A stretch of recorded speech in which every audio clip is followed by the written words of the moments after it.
रात की खामोशी में कभी कभी कुछ आवाजें दिल से नहीं, परछाइयों से आती हैं, और कुछ परछाइयां ऐसी होती हैं जो मोहब्बत नहीं मौत लेकर आती हैं। आर्या, तुम मुझसे हमेशा प्यार करोगी ना? आदित्य ने मुस्कुराते हुए पूछा था। आर्या ने हंसते हुए कहा था, पागल, मर भी गई तो तुझे ही प्यार करूंगी। वो एक पुराना कॉलेज का दिन था। आर्या की आंखों में सपने थे, आदित्य के होठों पर भविष्य की बातें।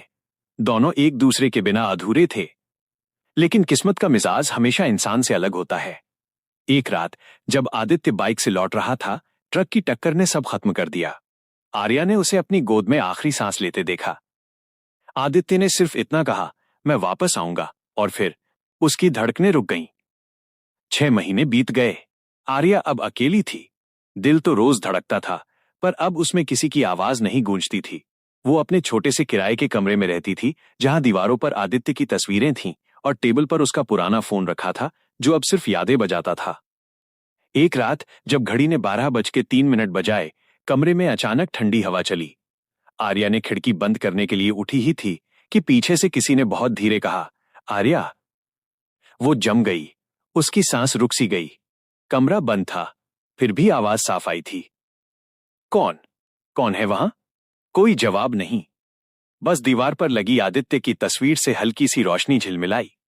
आर्या ने आंखें मल लीं, लेकिन लगा तस्वीर में आदित्य मुस्कुरा रहा है।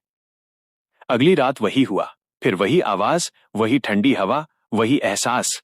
अब की बार आवाज ने कहा, डर मत, मैं हूं आदित्य। आर्या की आंखों से आंसू बह निकले। आदित्य, तुम सच में हो? मैं हमेशा यहीं था, तुम्हारे पास। वो फोन उठाकर दीवार की तरफ बढ़ी, पर वहां कुछ नहीं था। फिर अचानक मोबाइल अपने आप ऑन हुआ। स्क्रीन पर वॉइस रिकॉर्डिंग ऐप खुला और उसमें आदित्य की आवाज गूंज रही थी, Arya, I love you. Arya घुटनों पर गिर पड़ी। उसने फोन को सीने से लगा लिया। तुम लौट आए। उस रात वो हंसी भी, रोई भी, पर उसे नहीं पता था कि जो लौटा था वो आदित्य नहीं था। अगले कुछ दिन बहुत अजीब थे। हर रात 12:03 पर कोई दरवाजे पर दस्तक देता। कोई दिखाई नहीं देता, लेकिन आर्या को आदित्य की महक महसूस होती। कमरे की दीवारों पर छाया बनती एक मर्द की परछाई, जो उसे देखकर मुस्कुराती। वो डर नहीं रही थी, बल्कि उसे सुकून मिलने लगा था। हर रात वो उस परछाई से बातें करती। वो कहता, आर्या, अब मैं सिर्फ तुम्हारा हूं, बस तुम मुझे किसी और से मत बांटना। एक रात वो परछाई उसके बहुत पास आ गई। इतनी पास कि उसने आर्या के गाल को छुआ। ठंडा स्पर्श, पर एहसास गहरा। आर्या कांप उठी, लेकिन पीछे नहीं हटी। तुम सच में हो, उसने कहा। हाँ, पर अब मैं इंसान नहीं रहा। वो आवाज बोली, मैं तुम्हारी मोहब्बत का हिस्सा हूं, जो मौत से भी नहीं मिटा। धीरे धीरे सब बदलने लगा। आर्या अब दिन में थकी रहती, रात में जागती। उसका चेहरा पीला पड़ गया। हर सुबह उसके हाथों पर अजीब काले निशान होते, जैसे किसी ने कसकर पकड़ा हो। एक रात उसकी दोस्त रिया मिलने आई। वो कमरे में दाखिल होते ही चौंक गई। आर्या, ये कमरा इतना ठंडा क्यों है? एसी तो बंद है ना? आर्या ने मुस्कुराकर कहा, बस थोड़ी हवा चल रही है, आदित्य यहां है। रिया हंसी, पागल मत बन, वो मर चुका है। और तभी कमरे की लाइट अपने आप बंद हो गई। अंधेरा, ठंडी हवा, और रिया की सांस गले में अटक गई जब उसने दीवार पर एक परछाई को चलते देखा। एक भारी आवाज आई, मैं मरा नहीं, बस वापस आया हूं। रिया चीखकर भाग गई। आर्या खामोश खड़ी रही, जैसे वो सब सामान्य हो। देखा ना आदित्य, अब सबको पता चलेगा कि तुम मेरे पास हो, उसने कहा। लेकिन परछाई अब हंस रही थी, धीरे, गहरी और भयानक हंसी। अब वो परछाई आर्या से और ज्यादा हक मांगने लगी। वो कहता, मेरा नाम लो, मेरा नाम हर रात बोलो, ताकि मैं जिंदा रह सकूं। वो उसके खून से अपना नाम लिखवाता, दीवार पर, आईने पर, यहां तक कि उसके हाथों पर भी। आर्या अब होश खोने लगी थी। हर दिन उसका शरीर कमजोर, पर उसकी आंखों में आदित्य की परछाई जिंदा थी। एक रात वो बेहोश हो गई। जब होश आया तो उसने खुद को आईने के सामने देखा। उसकी आंखें अब नीली चमक रही थीं, और आईने में पीछे एक शख्स खड़ा था, लंबा, धुंधला, लाल आंखों वाला। जिन। वो मुस्कुराया, अब तुम मेरी हो आर्या। तुम्हारा प्यार मेरे लिए दरवाजा था, और अब तुम्हारी आत्मा मेरी होगी। आर्या चीख उठी, नहीं, आदित्य ऐसा नहीं कर सकता। आदित्य मर चुका है, वो बोला। मैं वही हूं जिसने उसकी मौत के वक्त उसकी आत्मा को निगल लिया था। और तभी आर्या ने देखा, दीवार पर आदित्य की तस्वीर फटी हुई थी और उसके पीछे वही लाल आंखें चमक रही थीं। आर्या अब उस जिन के जाल में थी। वो उसे हर रात बुलाता, उसके सपनों में आता और उसे धीरे धीरे अपनी तरफ खींचता। वो कहता, सिर्फ एक रात, बस एक रात मेरे साथ और तुम्हें आदित्य से मिला दूंगा। आर्या अपने दिल और डर के बीच फंस गई थी। क्या वो सच में आदित्य को देख सकेगी या फिर हमेशा के लिए मौत की दुनिया में चली जाएगी? अगली रात उसने तय किया वो उस जिन से मिलेगी। घड़ी ने 12:03 बजाए। दरवाजा अपने आप खुल गया। ठंडी हवा चली और दरवाजे पर वही परछाई खड़ी थी, लाल आंखें, मुस्कान और आदित्य की आवाज। आर्या, अब वादा पूरा करने का वक्त आ गया है।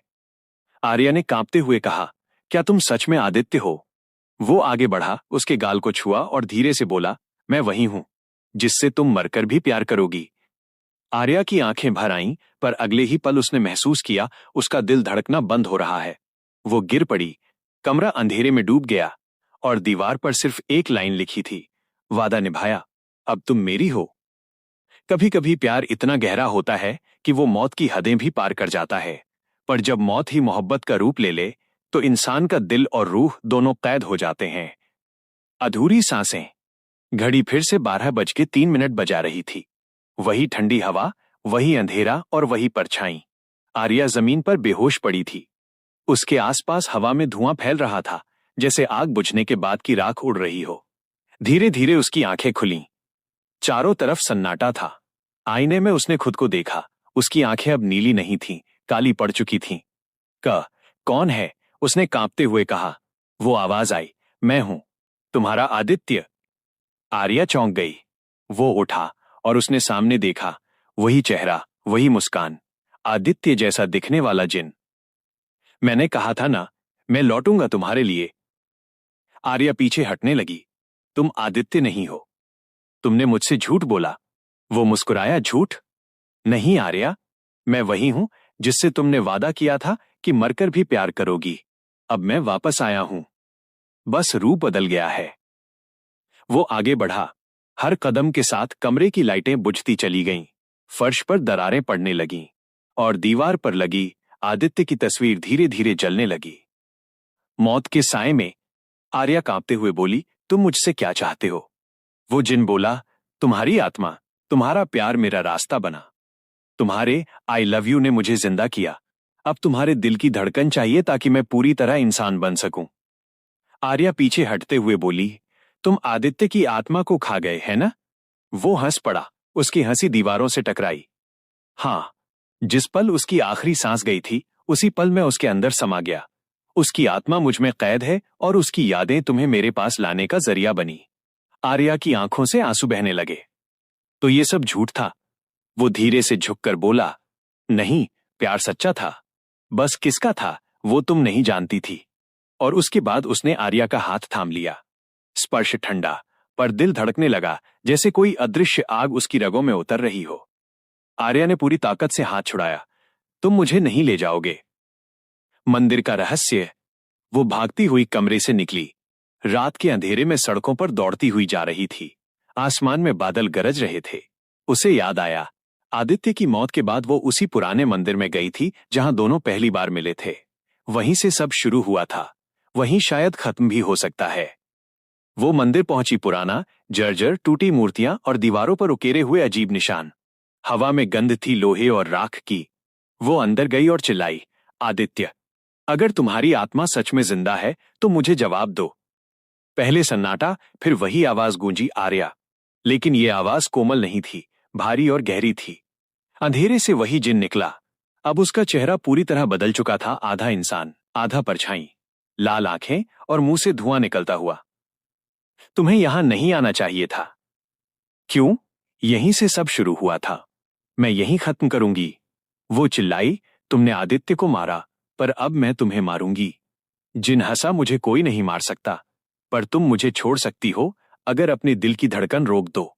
आर्या पीछे हट गई। क्या मतलब? जब तुम्हारा दिल रुक जाएगा मैं मर जाऊंगा, क्योंकि मेरा अस्तित्व तुम्हारी मोहब्बत से बंधा है। तभी हवा में एक अजीब सी लहर उठी। आर्या ने सुना एक हल्की, बहुत हल्की फुसफुसाहट। आर्या, मैं हूं, आदित्य। वो पलटकर बोली, कहां हो तुम? मंदिर के कोने में एक नीली रोशनी चमकी। उस रोशनी में आदित्य की सच्ची आत्मा दिखाई दी, कमजोर लेकिन मुस्कुराती हुई। आर्या, वो झूठ बोल रहा है।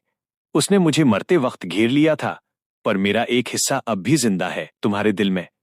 आर्या की आंखें नम हो गईं। तो क्या मैं तुम्हें वापस ला सकती हूं?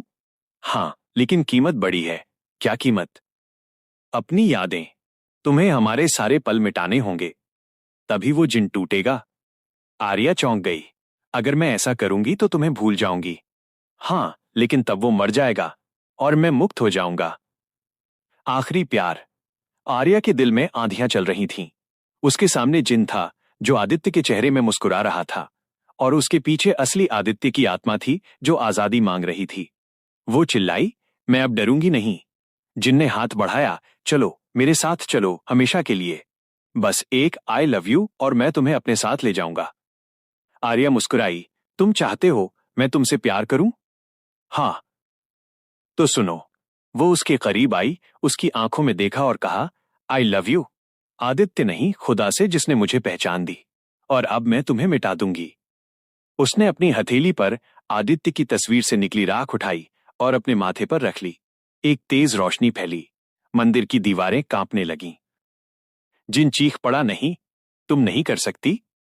आर्या ने आंखें बंद कर लीं और धीरे धीरे उसके होठों से शब्द निकले, मैं सब भूल रही हूं। सब।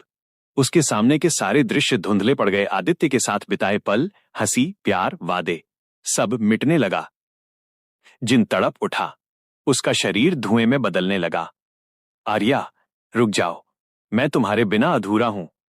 आर्या बोली, तुमने मेरी मोहब्बत का इस्तेमाल किया, अब मैं अपनी यादों से तुम्हारा नाम मिटा रही हूं। और अगले ही पल मंदिर में एक जोरदार विस्फोट हुआ। रोशनी के बाद बस राख बची। ना जिन, ना आवाज। नई सुबह। सुबह की धूप मंदिर के दरवाजे से भीतर आई। आर्या जमीन पर पड़ी थी। धीरे धीरे उसने आंखें खोलीं। सिर में दर्द था, पर दिल हल्का। वो उठी, आसपास देखा, कुछ भी नहीं था, बस राख उड़ रही थी। वो धीरे धीरे बाहर आई। सड़क पर चलते हुए उसे महसूस हुआ, दिल धड़क रहा है, पर अब किसी नाम के लिए नहीं। वो रुकी, मंदिर की तरफ देखा और मुस्कुराई। शायद अब तुम शांति में हो आदित्य। उसी वक्त हवा का एक झोंका चला, फूलों की महक आई और कानों में एक बहुत हल्की फुसफुसाहट, थैंक यू। वो पलटी, कोई नहीं था, सिर्फ हवा, और उसकी आंखों से एक आंसू गिरा। अध्याय आखिरी पन्ना। कुछ हफ्तों बाद आर्या ने शहर छोड़ दिया, नई जिंदगी शुरू की। वो अब भी कभी कभी रात को 12:03 पर जाग जाती थी, पर अब कोई दस्तक नहीं होती थी। बस एक एहसास होता था कि कहीं न कहीं किसी और दुनिया में आदित्य मुस्कुरा रहा है।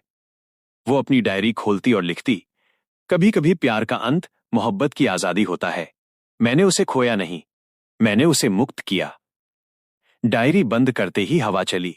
टेबल पर रखी आदित्य की पुरानी फोटो हिली और हल्की सी आवाज आई, मैं अब भी तुम्हारे पास हूं, पर एक याद बनकर। आर्या ने मुस्कुराकर आंखें बंद कर लीं और कहानी वहीं ठहर गई जहां प्यार, डर और मोक्ष एक साथ मिले। रात का मेहमान, जिनने इंसानी प्यार को इस्तेमाल किया पर हार गया। आर्या ने प्यार को यादों से मुक्त किया और खुद को भी। आदित्य की आत्मा शांति को पहुंची और वो जिन हमेशा के लिए राख बन गया। दी एंड। कुछ मेहमान ऐसे होते हैं जो चले तो जाते हैं, पर अपने साए हमेशा छोड़ जाते हैं।